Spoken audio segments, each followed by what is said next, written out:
Sir, Bahraich encounter पे विपक्ष जो सवाल उठा रहा है उस पर आपका क्या कहना है? देखिए, एक चीज हमें समझना होगा, दंगाइयों की कुटाई, बलवाइयों की ठुकाई ही जो है वो समाज के सौहार्द और सुरक्षा की भलाई है।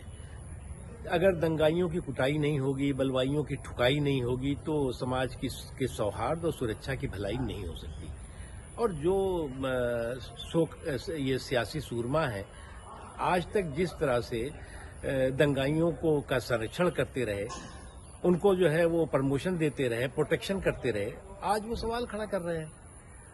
आज देश के सामने या उत्तर प्रदेश के सामने जिस तरह से चाहे वो दंगाई हो, चाहे दबंग हो, चाहे बलवाई हो, चाहे बाहुबली हो, उनमें जो है वो भय का माहौल है और समाज में भरोसे का माहौल है। इनके समय में क्या होता था, जो ये दंगाई हुआ करते थे, दबंग होते थे, बलवाई होते थे, बाहुबली होते थे, उनमें जो है वो भय नहीं, भरोसा होता था कि ये सरकार हमारी है, हमें बचा लेगी।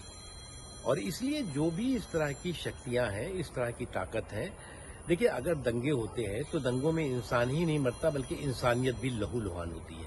और जब इंसानियत लहूलुहान होती है तो उसमें हिंदू, मुसलमान, सिख, ईसाई नहीं देखती।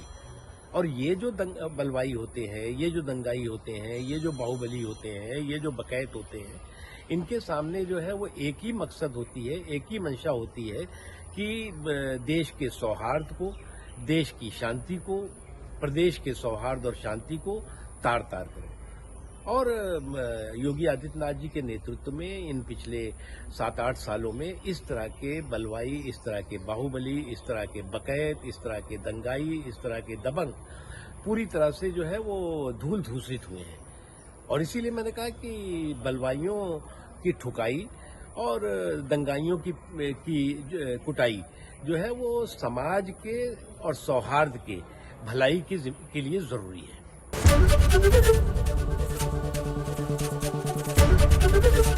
एबीपी गंगा, खबर आपकी, जुबान आपकी।